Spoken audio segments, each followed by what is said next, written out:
Right,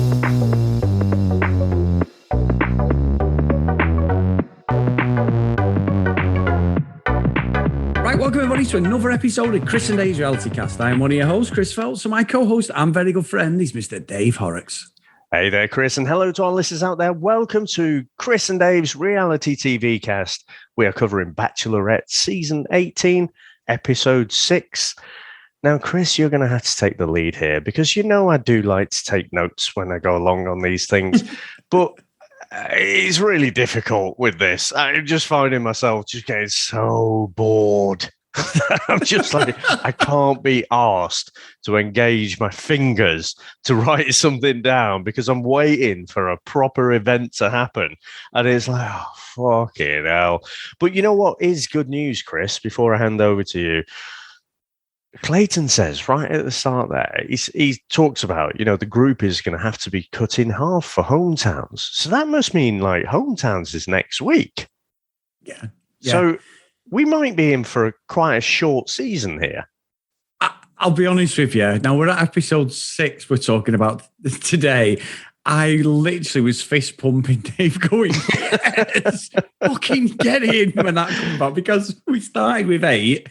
We've ended up, they cut it in half. We've got 4 people left going into hometowns. Now, whether they're going to dedicate a single episode to each guy, I don't think the fucking 2 hours is too long. It's got to be over one episode and then she bins them. I don't know how it's going to be, but it can't be 13 episodes this one. It's surely got to be shorter. Unless they do, if you remember what they did last series, where halfway through, they brought all the contestants back who'd gone, didn't they? They had sort of like a mid-season reunion. Yeah. Oh, fucking hell. No, I'm going to drag this fucker out. After Dave. the Rose or something, wasn't it? Fucking bullshit again. Oh, my God. Oh, it's like Jerry Springer. In fact, do you remember on Matt's season when they did that? And like all the girls hated Katie Thurston, didn't they? And we were like, but she seems so good. And then we watched Katie's season and it's like, you know what? She's a bit of a bell-end. Chris, before we finish up, so I think we should talk about Michelle's episode here. Don't let me forget. We need to talk about Katie and the 12 days of messy. Right. So there has been much drama across in Bachelor Nation, and it is funny as fuck. So let's come back to that at the end. Okay, so what we'll do is then, and this, you know, Dave, you're the organised one. As you know, I missed the jump with no parachute guy, but I have got some notes. Now, we start the episode off where we bring the kids back because Michelle's a teacher. We've got this little thing all the time that the kids seem to be better judges than most of the contestants. And I would say, why can't we get these kids on Married at First Sight, Dave? Because I bet they'll do a better job than fucking them experts. the matchmakers. It's the kids who'll be honest. But we get like the kids talking. Now, I'm calling out one of the kids here. Now, this might sound like, oh my God, Chris, what are you doing? But one of the girls starts laying into Martin. Dave, I'm not having it. She went, I don't like him. There's just something about him. He's not the one for Michelle. And I'm thinking, what? Where have you even got this from? Because obviously, when these kids come in, but these kids are coming in, and they're not watching on the TV because this is filmed ages ago. So it's not like they've got hindsight of watching each episode and then coming in on a live episode going, "Oh no, I don't like him. I've watched him." It felt like the kid had been nudged in the way, and I knew straight away from this. As soon as I heard that bit of dialogue, Martin's one of the people who's going to go in this episode. I don't know how you feel about that, David. I'm not saying because he is a bit of a knob, but I did think straight away, here we go. This is today's bad guys. Today's episode, it's Martin. Oh, yeah, definitely. So they're definitely playing up Martin as the villain. I do think he is a bit of a bell-end, Chris. We had a bit of a back and forth last week, didn't we? And you thought he was the only one being authentic, and I just thought he was a bit of a knob. And clearly this week, the producers want to paint that story. Definitely, he's a knob. But the kids... there is so much producer manipulation with this because I did start off making notes and I put meeting with kids. This is complete bullshit. Those are my notes. This is fucking horseshit. And I know, right, I'm going to break with tradition here, Chris, because I'm not sure if you're aware of this. Do you know who the next Bachelor is? I don't, Dave, no. So, spoilers, and head, maybe fast forward a minute or something if you don't want to know and you're listening. But Clayton, the most boring fucking twat on this whole series, is going to be the next Bachelor. Oh, that was so obvious. At the end, right, when he's reading the notes from the kids, I'm sorry it didn't work out for you. I thought you were really genuine and blah, blah, fucking blah. What absolute bullshit. What kid do you know, Chris, writes a fucking letter for a start? Right? I know. And who writes these things? The kids have met this bloke, this fucking random bloke for a day, and then they feel compelled to write him a fucking letter. There's no way. Those kids don't even know what's in that letter. I was just like, oh God, they're trying to build him up, oh, this is the Bachelor and he's crying because he loves the kids' stories and stuff. And it's just, oh God, I hate this fucking show. You know what? It absolutely answers one of my questions in the notes, because I was thinking, why have they gone back to Clayton? Because obviously, so let's talk about this. So Martin gets this bit of shit, and then Clayton goes on the date with Michelle. Now, the dates with Michelle, right, other than if your name is Joe or Nate, is pretty much you're gone. She pretty much is like, it's like the kiss of death. She cuts you off. She starts saying what a great day, and it's the usual. I think I'm falling for these guys. All that fucking, politician bullshit where she's like skating around the answers and everything. And I did, you know what? It's unbelievable. Because I was thinking, why have they gone back to Clayton saying he's such a nice guy? But it's not, now you've said it, it's not a surprise, because he's the sort of fucking piece of wood that they need on this show, don't they? Because he'll just get steered and get media trained and everything and just stand there like fuck me, Dave. They could have got someone better than him with a fucking personality. Why don't they get one of these bad guys, like one of these people like Martin or that fucking stupid motivation? Fuck off with Martin. I don't love him. No, I don't love him. But why don't they get someone who's got a bit of an attitude as the Bachelor? Someone who's just going to say, I'm not fancying it. Oh, Carl, the motivational guy from the last series. He was good entertainment. Exactly. That's what I'm saying. For entertainment purposes, an absolute shit who will stir it up. Not these fucking doormats who are all going to stand there together. Because now you've said that, the way Clayton's gone out of this series is exactly what happened with Katie, wasn't it? All of a sudden, Matt just dropped Katie from nowhere. Yes, she was a grassy little shit. And I thought she was really good. You'll go back to my episode. I was like, I think she's nice, Kate. She's standing up, especially against Victoria and all the mean girls and all that. But when you look at it now... I was with you. Yeah. When you look at it now, she's just a little shit, Dave, like they all are on this. And it's like, it's so incestuous. This is why I don't believe that any of the relationships are organic at all. It's a platform. And Dave... the fucking guy got called out on the first episode for having a game plan. Are you telling me Clayton's not got a fucking game plan? Bull fucking shit. Absolute bullshit. Oh, this fucking series. It's so fake. Why don't they just call it a mockumentary? Just a mockumentary, and we'll go with it. We'll go with each episode and we'll play along. I hate the fact that they try and pretend that any of this is fucking genuine, because Michelle is not going to be with anybody after about 2 months of this show, Dave. I'm telling you, unless his name's Joe, then nobody else is going to come close, because that is the biggest load of shit ever. Oh, my God. Carry on, Dave. I think Nate... we keep coming back for more, though, don't we? Yeah. It is borderline a mockumentary, to be honest, already. Okay, no. But I think Nate and Joe are the two front runners. I agree. But yeah, it's fucking Clayton. Honestly, they don't want someone with attitude. I mean, fucking look how that went with Claire. They want someone who's just gonna. They want someone who's gonna okay, stand over there. Jump through this hoop. Can you do this? And can you do that again? They need someone who can be controlled and generate this nonsense. But I tell you what, Chris, what I did enjoy about the date. I mean, my first notes in the Clayton and Michelle date are just because he's just got no personality whatsoever. But I did appreciate the date, in the museum, and I thought, you know what, that will be pretty cool. that would be a pretty cool date. I mean, you can't imagine many people in their lifetimes could do this kind of thing. I mean, the only other ones that came to mind were Ross and Rachel. Yeah. Friends. Yeah. So it took me back there, and I did enjoy you. You remember, like, years later, and Ross is accusing Rachel of not caring, and she's like, "Look," and she gets out a little shoebox, and she's got, "Look, I had this from this time, and this is from the first time we made love," and she pulls out a fucking Velociraptor claw or something. He's like, "I don't think you're supposed to take those."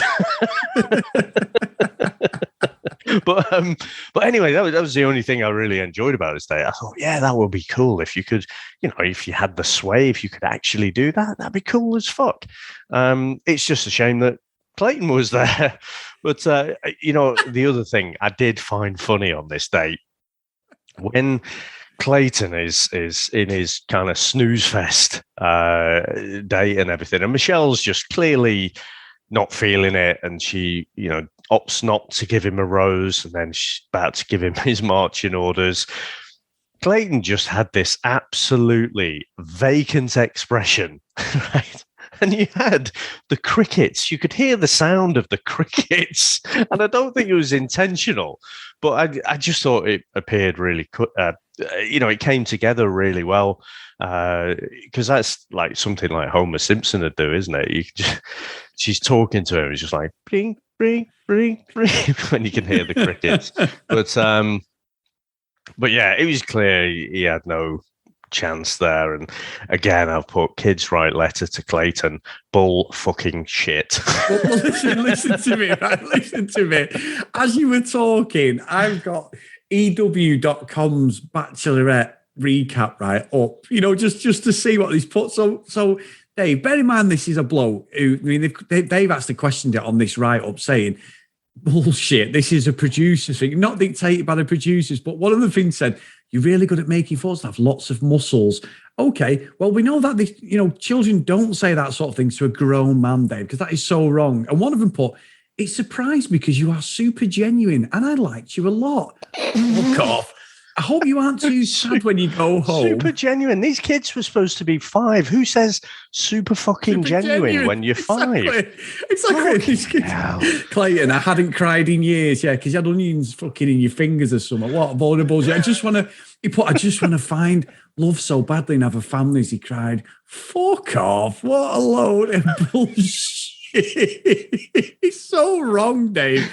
The fucking producers must think people live in some fucking bubble and just go with this shit. I know people do, but it's ridiculous. It's absolute. And someone's called him Johnny Bravo. He is a bit, actually, isn't he? I can see that. Johnny Bravo, man. Johnny Bravo. Fucking legend. But anyway, oh my God. Anyway, we get the group date, don't we? So we've got Rick, Rodney, Nate, Joe, Martin, and Olu all go on the farm milking cows, Dave. It's what I mean. Look, they're all like, I suppose it's better doing it this way because really, we had a little bit of rough and tumble, but I think they may have stayed clear of the guy who got whiplash on the last series when they were playing American football. Oh, yeah. He got absolutely took out, didn't he? But it was one of them. They go on the day, and then again, at the end of it, Martin has said a couple of things, Annie, and I'm like, and when it is with Martin, Dave. Sorry, go on. So he fucked up, really, didn't he? Because he said about, Michelle and a few things that she says, makes her come across really immature. And it's like, as soon as he's saying that, it's like, oh, you fucked this up, sunshine. You are gone. As soon as he said that, I thought, there's no way he's going to stay. No, there's no way. You knew he was going. And what gets me, so we do the date. Rodney's the one who's like being really silly and he's getting really enthusiastic on everything, like trying to, he's trying to get the orders of the cow and moving everything. And is it Nate who pulls an injury, Dave? Oh, it's Nate and he pulls an injury when they're lifting stuff and said, I've got to go off. And Rodney's taking the piss and Michelle's getting stuck in as well. So they were all having a good day, it looks like, all a bit silly. But you're right, Martin says something. And what I hate, Dave, is Olu comes to it and goes, I just want what's best for you. And as soon as you hear them fucking shit bingo bachelor sayings, I'm just like, fuck off. Just, no, you don't. You're shit stirring it, mate, because you know that Michelle and Martin's relationship is teetering on the edge. I'm sure the producers have give you a nudge, but he comes to have this fucking heart to heart with her to nail Martin. Now, Dave, I promise you, with Martin, he's an absolute dick. But I did like the fact that he is sort of playing against the rules of The Bachelor. He's not sat there fucking kissing Michelle's ass and just like they all do with The Bachelor, Bachelorette, where they talk utter fake shit. He was sort of being honest, and he says, you know, my mouth gets me in trouble, basically. And you could see that he deserves to go. Really? Yeah. I've got no complaints with that, but it's the fact that the other guys, like they did with the guy in the first episode who had the game plan, which, like you said, I still love your line. It was an army fucking, you know, tension, get by your bed sort of thing, a shakedown of the Bachelor hut or the Bachelor fucking thing. It was ridiculous, all fake. But so he had to go. There was no way for it. And one thing I'd say about Michelle is he did have a go at her and sort of speak over her, but I don't think she likes it when she's actually being questioned, Dave, whether he's right or wrong. Every time somebody has questioned her, she's binned them off. And I don't think really you can go through life doing that. You can't always expect someone to agree with you every single time, even if he was being a dick. I just think every time she's been challenged, you know they're gone. It's like, I'm not accepting that, you're gone. And I think she's lovely, Michelle, but I just don't think, if that's what she's like and this is real, I know I've already called it fake all the way through. That is a stretch, isn't it? Yeah, it is a stretch. Well, what do you think of that, Dave? Because I think you have to come back to the premise of the show, don't you? And it's such utter fucking nonsense where you've got one person who can't be voted off, who has all of the power. And I'm sure it's not a cakewalk. You know, it comes with its own challenges and stuff. But that must fuck with your head. You're coming in and there's like 30 blokes and you're not really sure, are they there just for a bit of media fame or what are their real reasons? You know, if you are trying to come out with a relationship from this, but you have this fucking power and you have to be a little bit cutthroat. It's not like real life where you have to, you know, you're going to mull things over. Okay, I'm going to do this. Or Love Island, where, you know, you fuck up a bit and then you dump from the island or something. I think it just, the whole Bachelor and Bachelorette premise, where you've just got this lopsided, one-sided relationship, really. It's just, I just can't ever see how, well, I'm sure it does work in very rare occasions. But, you know, the fucking success ratio of this show is not high. You know? No. And I think it comes down to that whole fucking premise where all of the power is on one side. You know, whether it's The Bachelor or whether it's The Bachelorette, it's just fucking nonsense. And I'm going to come back to the kissing, Chris. I know people don't like it, but, you know, you're just fucking having this relationship. At night one, there's like 30 blokes, and she doesn't kiss everyone, but maybe like 5 to 10 people. It's just such a weird concept for me. And so I think you kind of have to, if you're in that lead position, I think you have to be a little bit brutal. And again, Chris, I'm going to come back to Katie Thurston a bit later, so park that thought. Yeah. Because you might end up binning someone off who might have been a perfect match for you, but you don't have time to dick around. You've got to thin out the numbers to eventually finish up with the one person. And you are going to finish up with one person unless you walk off the show or something. So, you know, all the power is with you. Yeah, and I will say as well, just a little not disclaimer, but Martin's comments, I think, were an absolute disgrace when he was talking about Michelle's childhood trauma about, obviously she grew up as the only black girl in a white community. Disrespectful douchebag. Absolutely disgrace for him to say. I think that's immature. I'm not defending that one fucking bit. I thought, what an absolute bell-end. And he lied to her anyway. So he had to go. It just at times it feels like when someone's constructive, that wasn't constructive at all, but when someone's constructively said something to her, she does just bin him off. But he had to go at that point. But what I must admit though, Dave, Olu only did it not to save Michelle, and because he knew that this was the perfect opportunity to snipe Martin out the game. And he quite rightly brilliant gone. Brilliant yeah, exactly. play. Well done, Olu. You've been off this twat. However, it didn't work out because him and Rick both got booted off. So it sort of it didn't work for or against him. It was brilliant. I'm gutted that Rick's gone, because he fucking makes me laugh. I don't know where. He looks like he's just come out of a severe dose of malaria or something. He's got loads of eye makeup on. And it's just malaria. Come on, Rick. We've got a shoot in a minute. It's like, oh, fuck. Hold on, I need to be sick. And then he goes, okay, I'm good. Michelle, I've only got eyes for you. And he, honestly, he looks like he's a fucking vampire or something. There is something off about Rick, and just he does not look well, and he just makes me laugh. Like I say, I don't know, something like malaria, something that makes you just knackered and tired. Fucking ME maybe or something. But you know what I think? He looks fucking. Yeah. He looks tired, and he's got those. He's got that eyeliner on. I don't know, maybe he's a bit of an emo or something. And not quite outgrown it.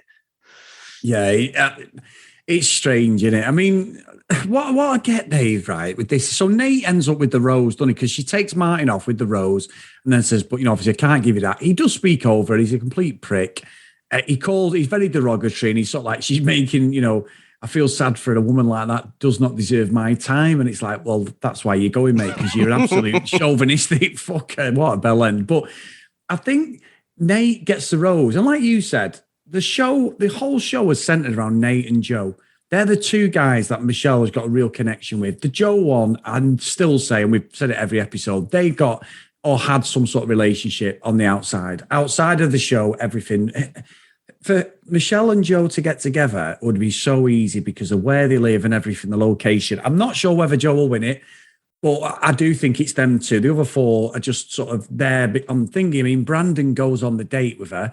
And I loved all that, Dave, when he's in the hot tub and he's getting it on. And that wasn't fake, I don't think, for the cameras. No. Because I don't think they told him his parents were coming, because all I kept thinking was the way they were in the hot tub together and everything. I thought, you know what? He's a brave man standing up, Dave, because they were literally dry humping each other. And upon meeting your fucking future in-laws, and you've got a bit of excitement going on there with them fucking tight shorts on, mate. You're a very, very brave lad. But do you think so? Because it's the usual, we're seeing it from the camera's perspective.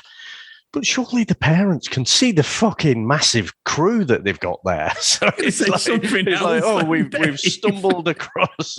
Sorry, the massive crew.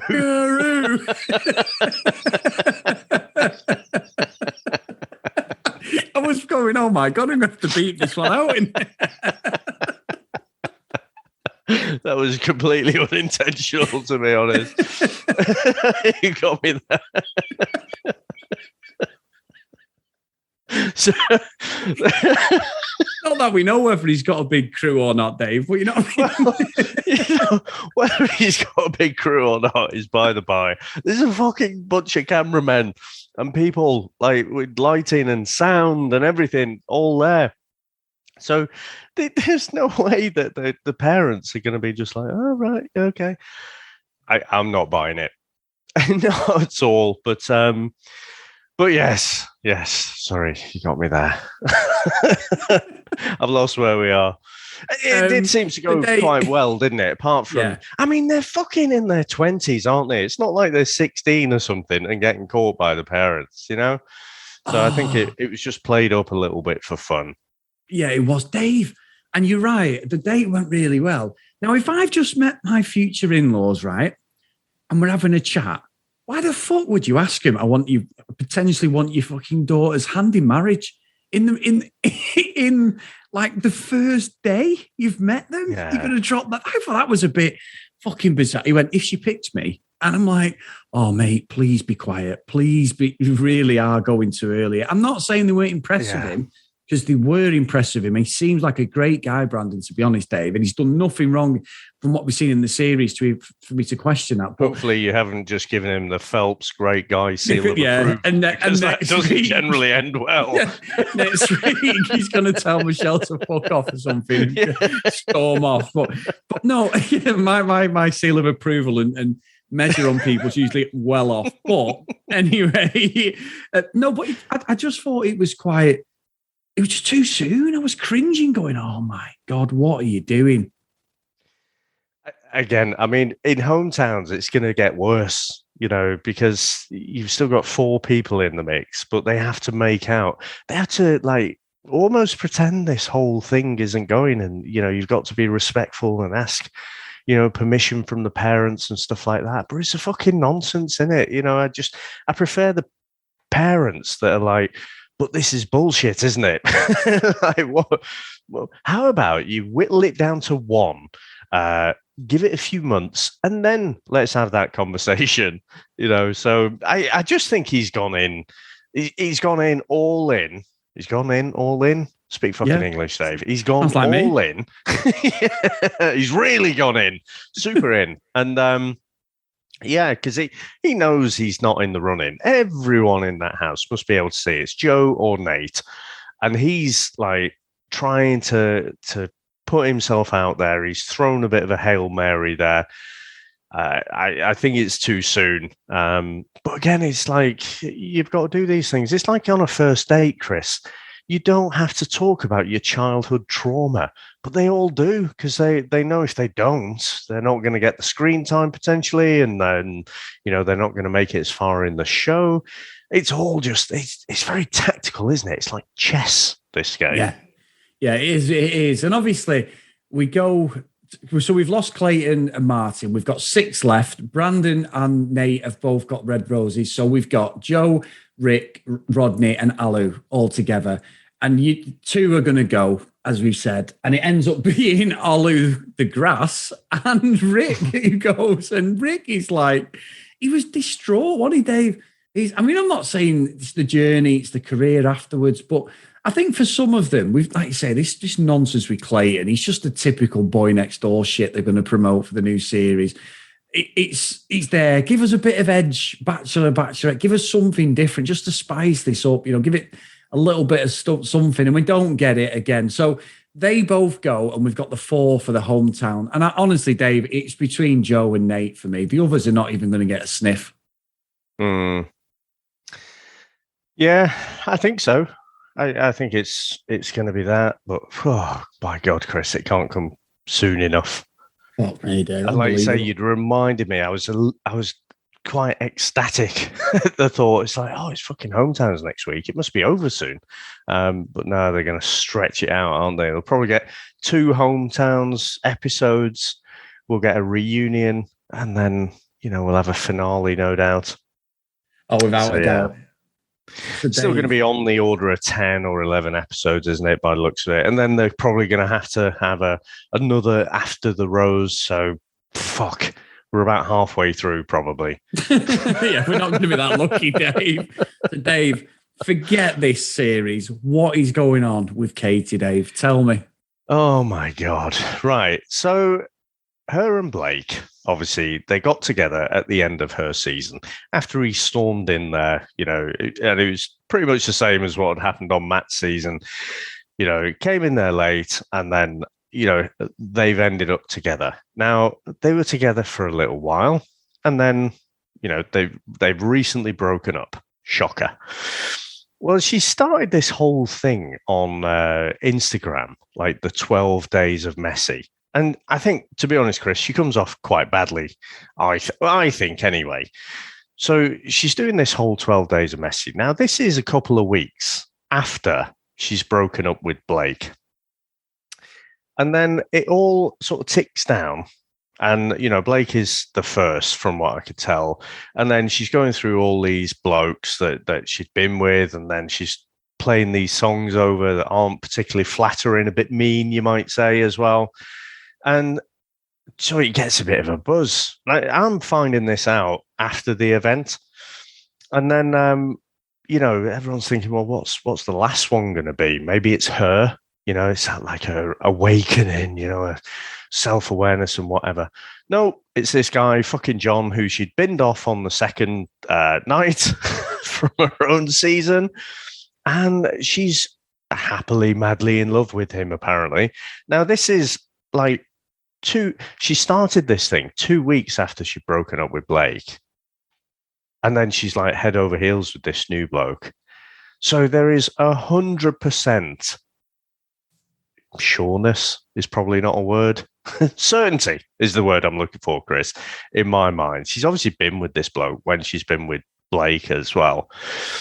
And so anyway, there's a bit of drama there, Chris. And so John, this guy, takes to Reddit. And he's asking people to be kinder to them. And you know what, Chris? Reddit, they weren't very kind. So there you go. These absolute brutal, both barrels back. And it's like Katie had said a while ago that, she doesn't care for Reddit or anything, doesn't watch it at all. But the thing that makes me laugh, Chris, is because it's almost like it's social. We want to be, we want you to worship us on social media. We want you to follow us and stuff and the crap products that we endorse, but you can't be mean to us on social media. It's like, it's the very thing that they're thirsting after, is leaving them a bit of cropper. So yeah, it's all such a bit of nonsense. And I feel a bit daft because, in Matt's season, you and I both thought, I think, that she came across quite well, but it was a bit strange how all the girls seemed to hate her. And I, you had quite a few mean girls on there, like Victoria, I still think was the worst. But I think the girls probably had a point with Katie as well. She's just a great game player, I think. And she'd, watched and studied this show. And so she just knew exactly how to come off. But I just thought you'd enjoy that. There's still a bit of drama. They're still trying to squeeze the pips out of that bit of Bachelorette fame, Chris, rather than just get a fucking job, for fuck's sake. But yeah, no doubt this drama will continue. You know what? Katie, and this John, they make fucking Claire and Dale look like a steady, low-key couple. I know. It's ridiculous, isn't it? It is ridiculous. But yeah. I think you're right. I think it's one of them where you could just see we got hoodwinked by her. I was all in. We said it before. I was all in on Katie. I was like, oh yeah, she's a bit of a breath of fresh air. She's calling him out, blah, blah, blah. And then as I was watching the series, I was like, oh no, she's as sickly as every other fucker in this franchise. So yeah, it is what it is, David. And I'm not surprised whatsoever. And these two will be split up before the magazine deals are fucking ink's dry on the latest contract they've just signed, because it'll last for a little bit. So they're draining a bit of money. She's probably losing a bit of money and having Blake on her arm. So she's gone, you know what? I need to spice it up a bit. Let's cause a bit of drama. I'd say one thing I would say, Chris, and I can't remember the name of the podcast, but Blake was on a podcast as the news broke. Oh, was it? And yeah, it's quite gutting to hear, actually, because he sounds quite hurt by it. He doesn't at any point throw her under the bus. He doesn't get nasty or anything. He's just obviously gutted. And actually, I thought he came across quite well. And I ended up, after I listened to that, thinking, all right, he seems like a decent bloke, and he's just been fucked over. Oh, yeah. Maybe he is. I mean, look, I'm not questioning the thingy, Dave, but it's what it is. Anyway, Dave, I've got a bone to pick with Charlene as well on Facebook. She's put a little post up today, pissing herself, saying she loves it when she knows that I'm now paraphrasing, you're about to disagree with me, but you're trying to work out how you're going to word it or something like that. I think it's hilarious. Charlene, as I put up the Beyonce thing, I am never wrong. Okay, do not question me ever again. But I did think it was quite funny, Dave, because you're probably right. I think that might have been in reference to the whole Martin discussion last week. But what a great great guy. Oh no! Oh, what was it? That? Oh, you call someone else a great guy? Oh no, but there was no thinking about that one. Ronnie off Love Island. Love Island, Australia. Yeah, Ronnie, he's a great guy.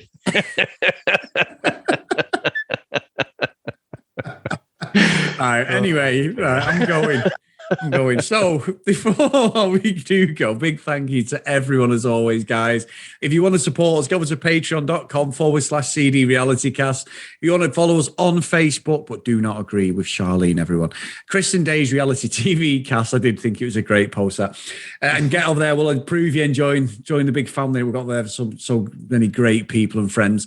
If you want to follow us on social media, at CD RealityCast. And if you want to email us, cdrealitycast@gmail.com. So, today's roll call of honor, we have Kent Gustafson, Lucky Lulu Green, Lauren, Tracy, Susan, Priscilla, Dee Dee, Katie, Libby, Helen, Joanna, Zoe, breathe, Chris, breathe, Amy, Claire, Noreen, Brianna, Helen, Keith, and Michelle. So thank you so much, guys, for supporting us, past and present. We appreciate every single person who supports us on the whole length of the podcast. It's really good here. So, Dave, we can now relax for a few days and then pretend that this never happened on The Bachelorette and go again.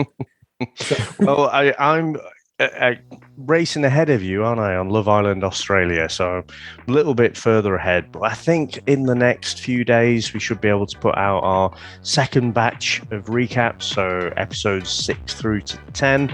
And it's night and day with this show, Chris. It's a really good season, really good cast. And I tell you what, that is pretty messy as well. Yeah, he's brilliant. It's really good. So, no, you're right. I'm not too far behind you, but I am a couple of episodes. So once we've got them in the bag, then we will record, guys. So keep a lookout on your podcast feeds over the next few days. Brilliant. All right. Well, thank you very much, sir. And thanks to you guys for listening. And I'll speak to you next time. Bye.